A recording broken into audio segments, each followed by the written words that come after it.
according to the Disrupting Harm in South Africa report, between 7% and 9% of South African children aged between 9 and 17 have experienced online sexual exploitation and abuse. Now, many of these children are offered gifts or money for sexual acts or explicit content. For more on this disturbing story, we are joined by Christine Muhigana, a representative of Unicef South Africa.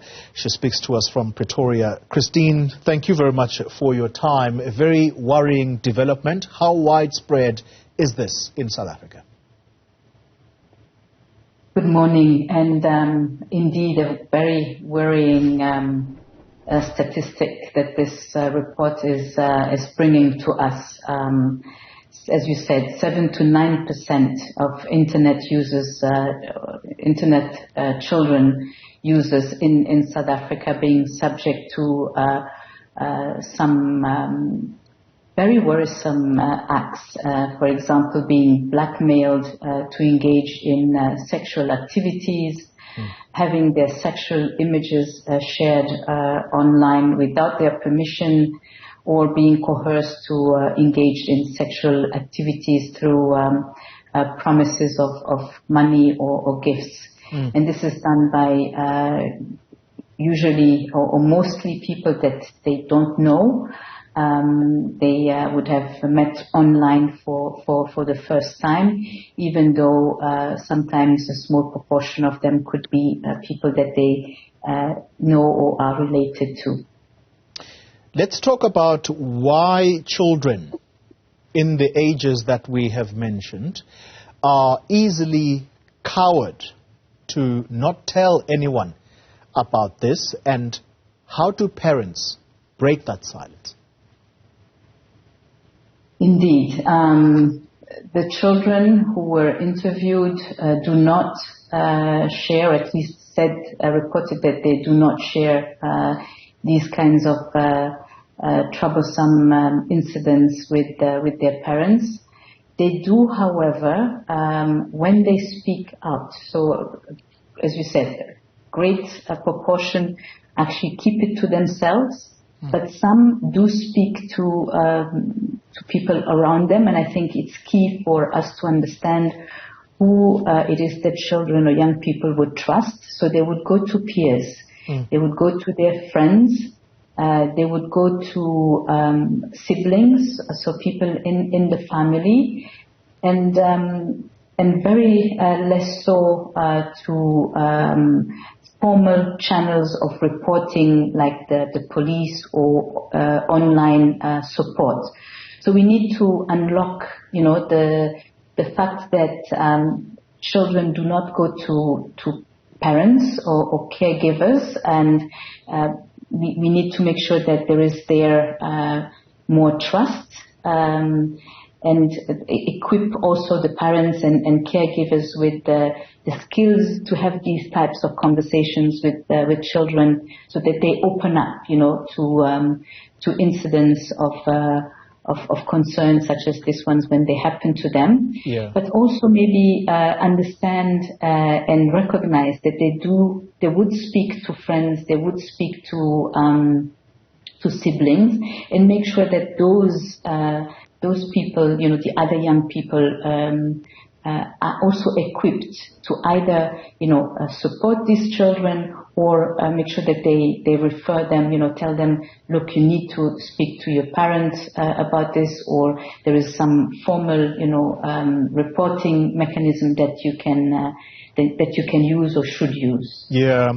Christine, is it possible that there could be a level of underreporting when as it pertains to this practice, this worrying practice? And I say this because the current statistic is that 9% of children in South Africa experience this sexual abuse and exploitation online.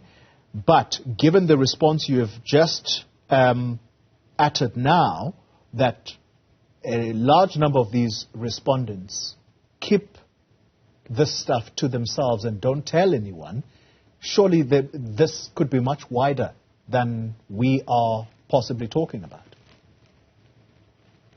Absolutely, it is possible that even among those that were interviewed, children chose not to disclose that this is something that would have happened to them. And again, the key here is to use reports such as this to make public, to make children, to make young people aware that this is a risk, this is a threat out there, but that it is okay to talk about it, and things are being done. There are partners out there, including those with whom we partnered to conduct this survey, who are supporting the government of South Africa, and particularly the Department of Social Development, but also other key partners, police, the justice system, in doing something about this issue. And talking about the police, their report points out that an estimated or less than 2% of all these cases were reported to the police or a helpline. Again, how do we break that cycle? Who's not reporting there? Surely that's the duty of the parents to go to the police station. Right. It is a collective commitment that we have to make sure that the children feel comfortable and safe. Their parents as well, their caregivers feel safe enough to go to the police. They need to know that if they go to the police, it will be a safe space, a safe area to speak about the issues, but also that there will actually be an outcome to their complaint. And it will be also handled in the most sensitive ways. What the survey is actually telling us also is that the police, or the places where children would otherwise or normally go for complaints don't necessarily have the resources, the capacity to handle these issues. So we, as part of the action that comes out of the issuance of this evidence of these statistics, this uncovering of the situation, we need to make sure that investments are made where they are necessary, so that the mechanisms that are in place work for children, are safe spaces for children, and action is taken to protect them. Something else that is reported to be a contributor to the lack of reporting, as found out through this research, is the cultural barriers and stigma. Talk to us more about that. Absolutely. So we live in societies, and I should say that this survey was conducted in 13 countries worldwide, in Eastern and Southern Africa, but also in South Asia, and the issues are not unique to South Africa. So we live in societies and in cultures where it's not easy to come out and say that you have been abused or being the victim of sexual exploitation. But we need to work on, first of all, prevent that this happens in the first place by making online activities of children and young people as safe and risk-free as possible. And then when such instances, such incidents occur, make sure that there is support for the child. He or she feels heard, nurtured in disclosing or sharing this information, and that it is done in the most sensitive and sensible manner. Yeah. When you say making sure it is done in the most sensitive manner, give us examples of that, because some parents may find it difficult to break through their children, given that they are sometimes intimidated into keeping quiet about this. Absolutely. So this is something actually that that parents and caregivers or people in the community need to be capacitated, resourced to do.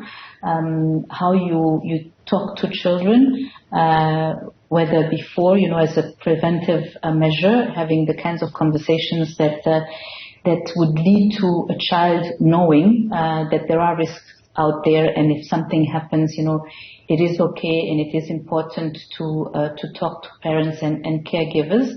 And then when unfortunate incidents have happened, it is very important that children don't feel victimized or are in a situation where they have to speak about, very humiliating, very difficult situations.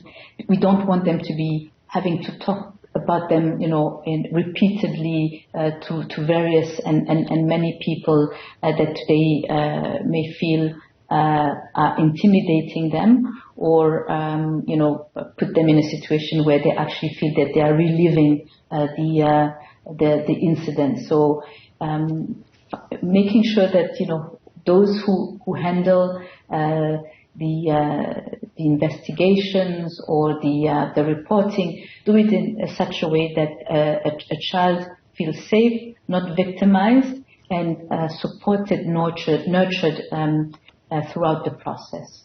Christine Muhigana, let me thank you very much for your time and indeed helping to raise awareness about this. She is a representative of Unicef South Africa, and you would have seen during the course of our conversation the helpline. Those are the details that are up on your screen right now. A toll-free helpline, 0800 055 555, and you've also got the Child Welfare South African number, and all of these contact details are on your screen at the moment. Very, very important to pick up those signs and make sure that you act with speed.